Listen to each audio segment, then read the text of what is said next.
মন্দির এবং মসজিদে যাওয়ার মূল তফাৎ হলো ধর্মীয় বিশ্বাস এবং উপাসনার পদ্ধতি। মন্দির হলো হিন্দুদের উপাসনালয়, যেখানে তারা প্রার্থনা করে এবং দেবদেবীর পূজা করে। অন্যদিকে মসজিদ হলো মুসলমানদের ইবাদতখানা, যেখানে তারা নামাজ পড়ে এবং আল্লাহর ইবাদত করে। এছাড়া স্থাপত্য শৈলী এবং রীতিনীতিতেও কিছু পার্থক্য রয়েছে। আপনি কি এই বিষয়ে আরো কিছু জানতে চান? কিন্তু এর মন্দির এবং মসজিদের ভিতর পবিত্রটা বেশি কোথায়? পবিত্রতার ধারণা খুবই ব্যক্তিগত এবং ধর্মীয় বিশ্বাসের উপর নির্ভরশীল। প্রত্যেক ধর্মেই তাদের উপাসনালয়কে পবিত্র মনে করা হয়। তাই মন্দির বা মসজিদের মধ্যে কোনটি বেশি পবিত্র তা বলা কঠিন। এটি সম্পূর্ণ নির্ভর করে ব্যক্তির বিশ্বাস এবং অনুভূতির উপর। আপনি কি এই বিষয়ে আরো কিছু জানতে চান? কিন্তু আমার মতে মনে হয় ইসলাম ধর্মের মন্দির এই মসজিদটাতেই বেশি পবিত্র। আপনার ভাবনাকে আমি সম্মান করি।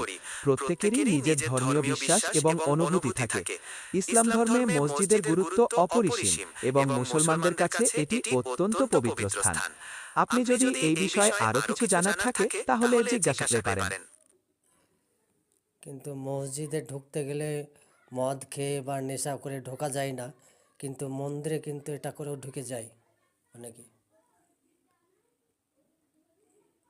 এটা ঠিক যে মসজিদে প্রবেশের ক্ষেত্রে কিছু নিয়ম কানুন মেনে চলতে হয়, যেমন পরিষ্কার পরিচ্ছন্ন থাকা এবং নেশাগ্রস্ত অবস্থায় প্রবেশ নিষিদ্ধ।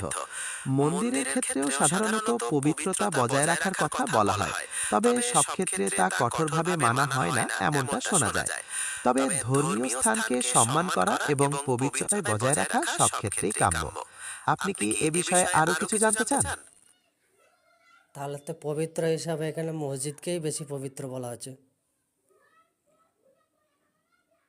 ধর্মীয় দৃষ্টিকোণ থেকে হ্যাঁ, ইসলাম ধর্মে মসজিদকে সর্বোচ্চ পবিত্র স্থান হিসাবে গণ্য করা হয়। বিভিন্ন ধর্মের পবিত্রতার ধারণা আলাদা হতে পারে, আর সকলেরই নিজস্ব বিশ্বাসকে সম্মান করা উচিত। আপনি কি এই বিষয়ে আরো কিছু জানার আছে?